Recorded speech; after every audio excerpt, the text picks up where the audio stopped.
Why your mind creates your suffering. The invisible prison. What if I told you?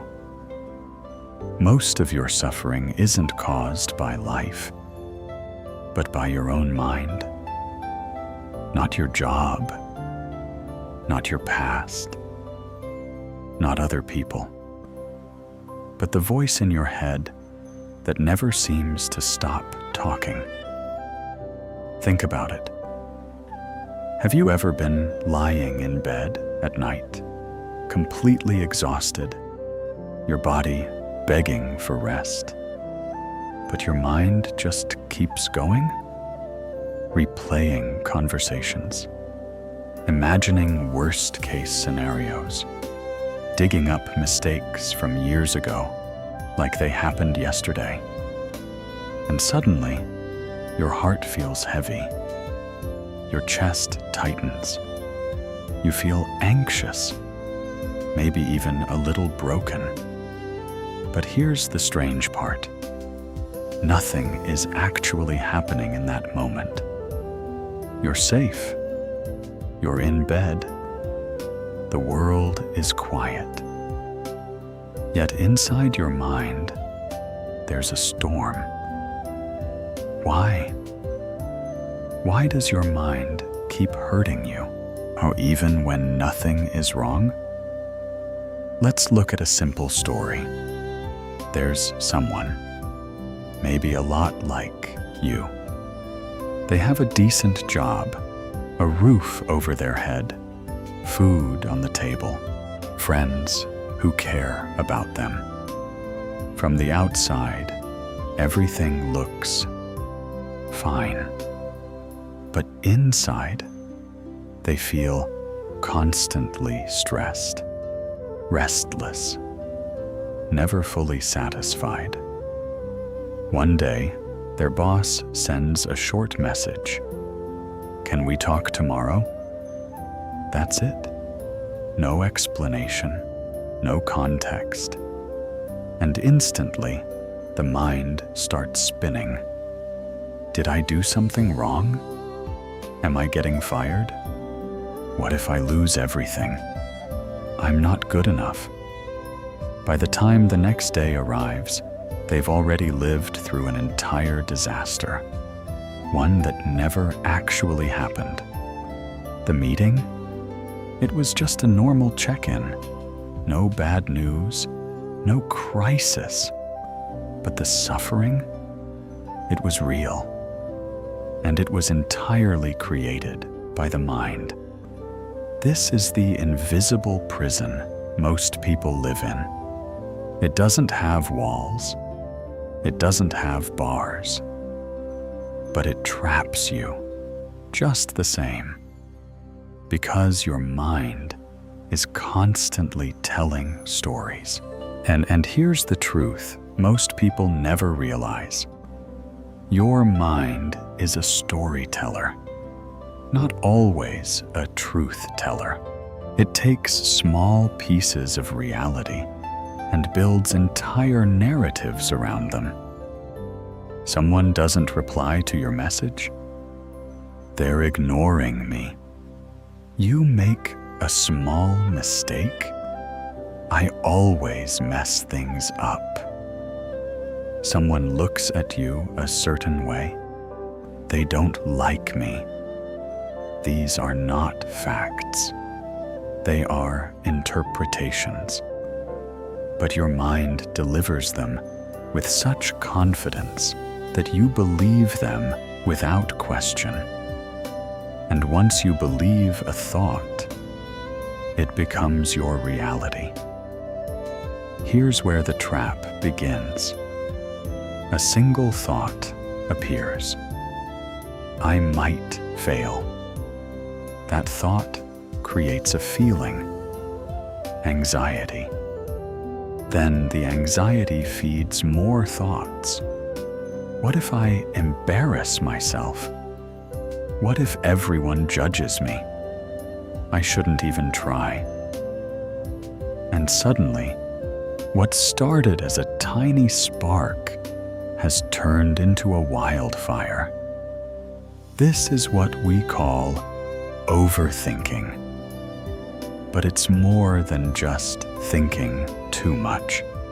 It's getting caught in a loop with no exit.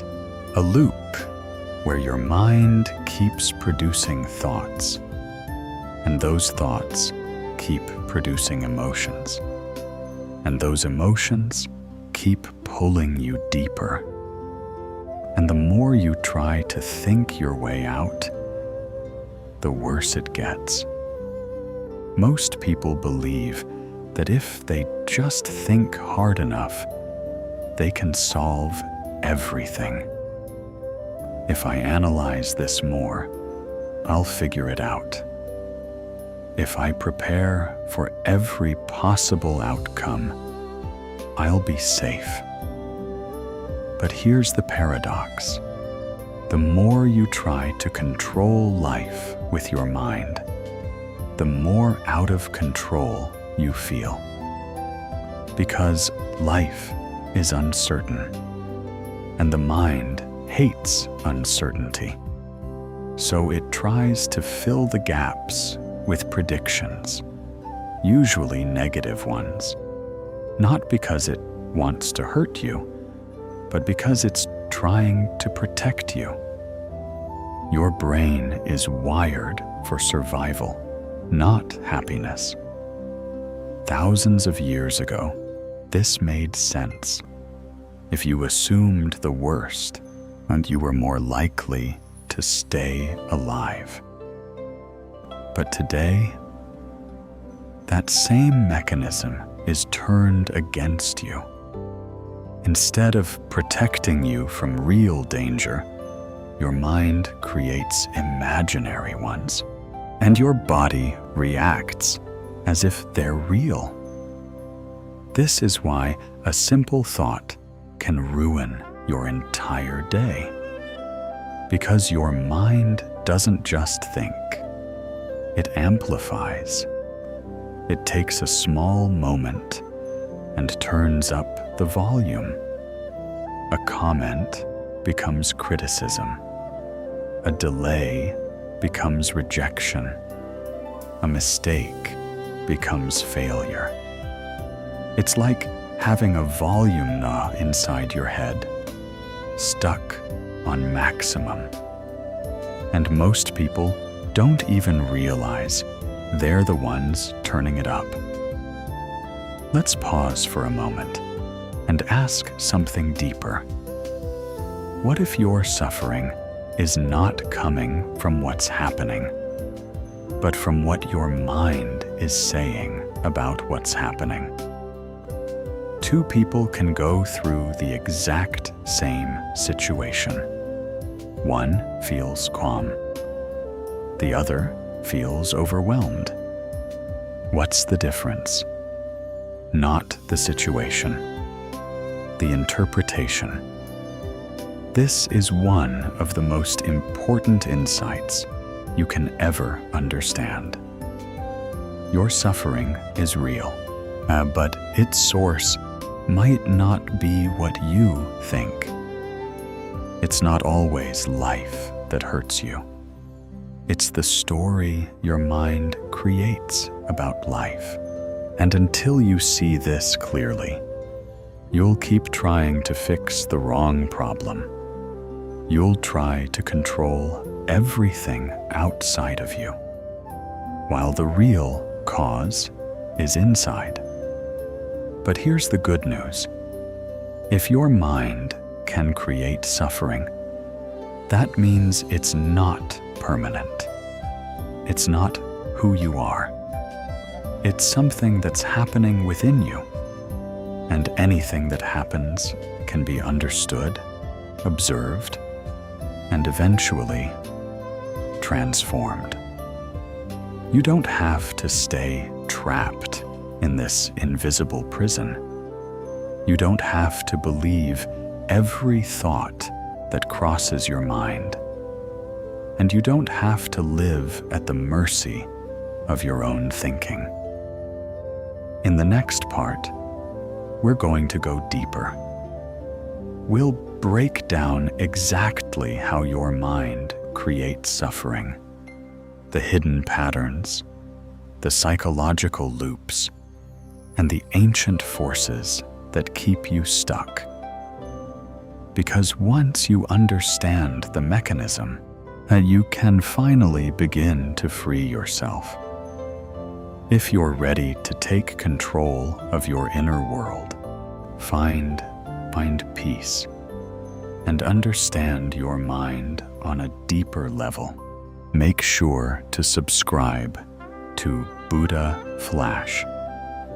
Because what you're about to discover might just change the way you experience your entire life. How your mind creates suffering. Now that you've seen how your mind can trap you in an invisible prison, we need to go deeper. Because this isn't random.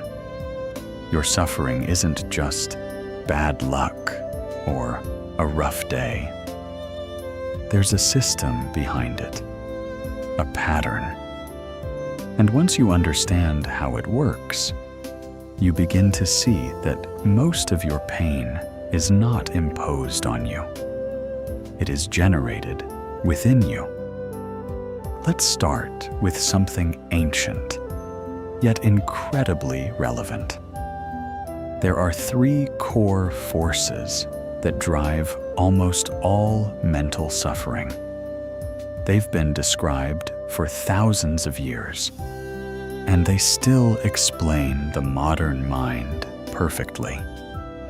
Attachment, aversion, and misunderstanding.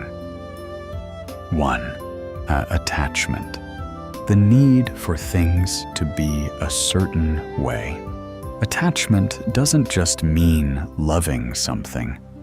It means needing something to be a certain way in order to feel okay. I need people to respect me. I need things to go according to plan. I need to succeed. At first glance, this seems normal. But here's the problem. Life doesn't follow your script. People change. Plans fail. Situations shift. And when reality doesn't match your expectations, your mind resists it. That resistance becomes frustration, disappointment, suffering. It's not the situation itself that hurts you. It's your attachment to how it should have been. 2. Aversion. The need to avoid discomfort. If attachment is clinging to what you want, aversion is pushing away what you don't want. I don't want to feel anxious.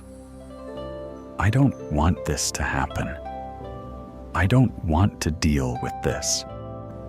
But here's the paradox. The more you resist something, the stronger it becomes. Try not to think about something, and it immediately comes back stronger. Try to suppress a feeling, and it lingers longer. Your mind treats discomfort like a threat, so it tries to escape it. But in doing so, it actually feeds it. 3. Misunderstanding. Not seeing reality clearly. This is the deepest layer. Your mind assumes things are permanent, that situations will last, that feelings define you, that thoughts are truth. But reality doesn't work that way. Everything changes. Thoughts come and go. Emotions rise and fall. Circumstances shift constantly. Yet your mind holds on as if things should stay stable. And when they don't, it feels like something is wrong. These three forces, attachment, aversion, and misunderstanding, are constantly running in the background of your mind, and they feed into a powerful cycle, the thought-emotion loop. Here's how it works. A thought appears. I'm not good enough. That thought creates a feeling, insecurity, and that feeling triggers more thoughts. I always mess things up. People don't respect me. I'll never succeed, which creates stronger emotions, anxiety, shame, fear. And those emotions generate even more thoughts. It becomes a loop, a self-reinforcing system. And the longer it runs, the more real it feels. But here's the truth. The loop continues not because it's true, but because it's believed. The ego, the voice that never stops comparing. Inside your mind, there's a voice that constantly evaluates everything. That voice is often called the ego. It's the part of you that says, I'm better than them. I'm worse than them. I need more. I'm not enough. It's always comparing, always measuring, always trying to define your worth. And no matter what you achieve, it's never satisfied, because the ego survives on lack. If you feel complete, it has nothing to do. So it keeps creating problems, new desires, new fears, new insecurities. This is why even successful people suffer, because the mind doesn't stop just because life improves. It simply finds new things to worry about, and living in the wrong time.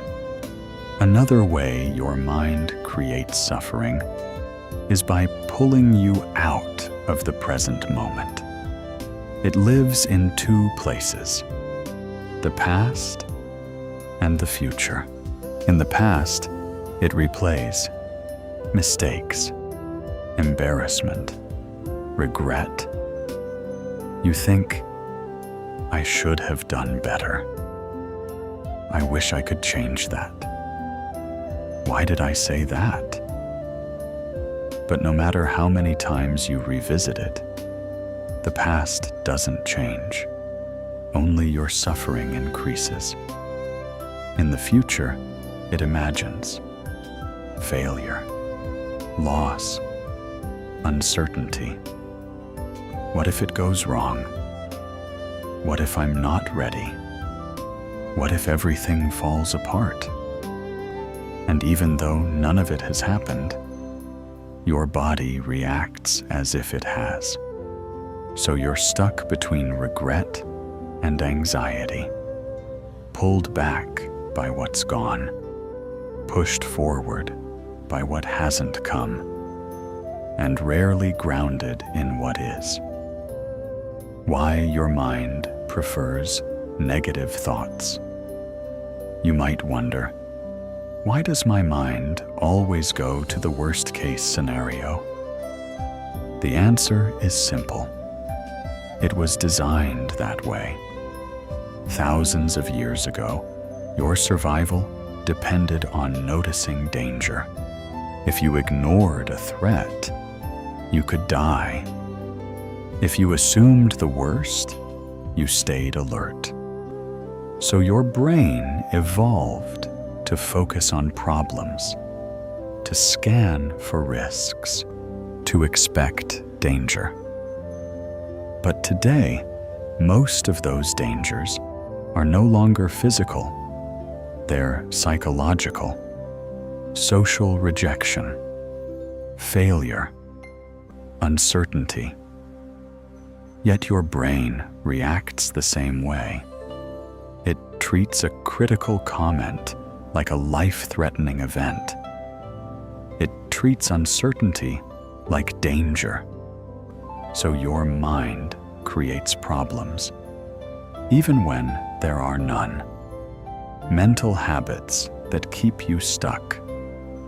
Over time, your mind develops patterns, automatic ways of thinking that reinforce suffering.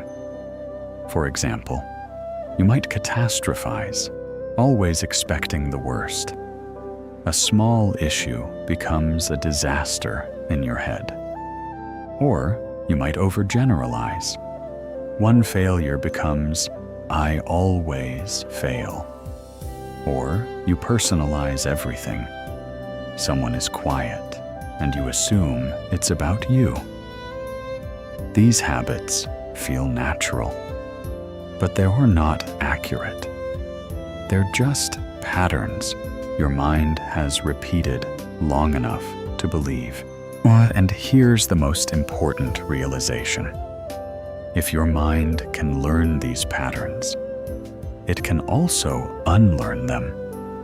Your suffering is not fixed. It's not permanent. It's a process, a system. And anything that is created by a system can be changed. Right now, your mind may feel like something you have no control over, like it's running on its own. But that's only because you've never been shown how it works. In the next part, everything shifts. Because once you understand how suffering is created, the next question becomes, how do you stop it? How do you break free from overthinking, from anxiety, from the endless noise inside your head? Because here's the truth.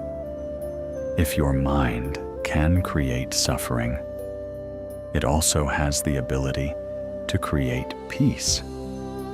And in the final part, you're going to learn exactly how to access it, how to free yourself. Now you understand something most people never truly see. Your suffering is not just happening to you. It is being created within you, not by the world, as not by other people, but by the way your mind interprets, reacts, and holds on to experience. And that realization changes everything. Because if your mind is creating suffering, then freedom is possible. But let's be clear about one thing. Freedom does not mean you will never have negative thoughts again. It does not mean life will suddenly become perfect. And it definitely does not mean you will always feel happy. Freedom means something much simpler and much more powerful. You are no longer controlled by your thoughts. 1. Awareness. The moment everything begins to change. The first step is awareness, not forcing, not controlling, just noticing. Right now, a thought appears in your mind. Maybe it says, "This is interesting," or "This won't work for me," or "I've heard this before." Instead of following it, pause, notice it, see it as a thought, not as truth. This small shift is everything. Because the moment you become aware of a thought, you create space between you and it. And in that space, there is freedom. Before, the thought controlled you. Now, you are observing it, like watching clouds pass through the sky. They come, they go, and you remain. 2. You are not your thoughts. This is not just an idea. It's something you need to experience. Your thoughts are constantly changing. One moment you feel confident, the next moment you feel doubt. If your thoughts were truly you, then who is the one noticing them? There is a deeper part of you, a quiet awareness behind the noise. It doesn't judge, it doesn't react, it simply observes. And when you rest in that awareness, thoughts lose their power. 3. Stop fighting your mind. Most people try to fight their thoughts. I shouldn't think like this. I need to stop overthinking. I have to get rid of this feeling.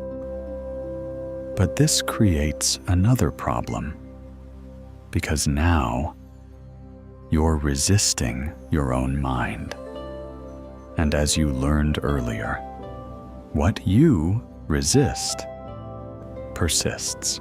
And the more you try to push thoughts away, the stronger they return. So instead of fighting your mind, allow it. Let the thoughts come. Let the feelings be there. Without judgment, without resistance. This doesn't mean you agree with them. It means you stop feeding them. 4. Return to the present moment. Your mind lives in the past and the future, but peace only exists in the present, right here, right now. Not in what happened yesterday, not in what might happen tomorrow. So how do you come back? Simple. Focus on something real. Your breath, the sensation in your body, the sounds around you. Take a slow breath in. Feel the air enter your body. Hold it for a moment. Then gently release. For those few seconds, notice something. There is no suffering, because you are not lost in thought. You are here. This is the doorway to peace, and it's always available. 5. Question your thoughts. Not every thought deserves your trust. In fact, many of them don't. And so, instead of believing everything your mind says, start asking, is this thought true? Is this helping me? Or is this just a habit? You'll begin to notice something surprising. Many of your thoughts are repetitive, predictable, conditioned. They are not new insights. They are old patterns. And once you see them clearly, you stop taking them so seriously. 6. Let emotions move through you. Emotions are not the problem. Resistance is. When you feel anxious, sad, or angry, your instinct is to escape, distract yourself, suppress it, avoid it. But emotions are like waves. If you let them rise, they will fall. If you fight them, they stay longer. So the next time you feel something uncomfortable, pause. Feel it. Not the story in your head, but the raw sensation in your body. Tightness in your chest. A knot in your stomach. A heaviness in your shoulders. Just observe it without labeling it, without trying to fix it, and watch what happens. It begins to change. 7. Build inner stillness. Your mind is noisy, constantly moving, constantly reacting. But beneath that noise, there is stillness, a quiet space that is always there. You don't create it, you uncover it through moments of awareness, through presence, through simply being. And the more you connect with that stillness, the less power your thoughts have. Because peace is not something you chase. It's something you return to. 8. The truth about freedom.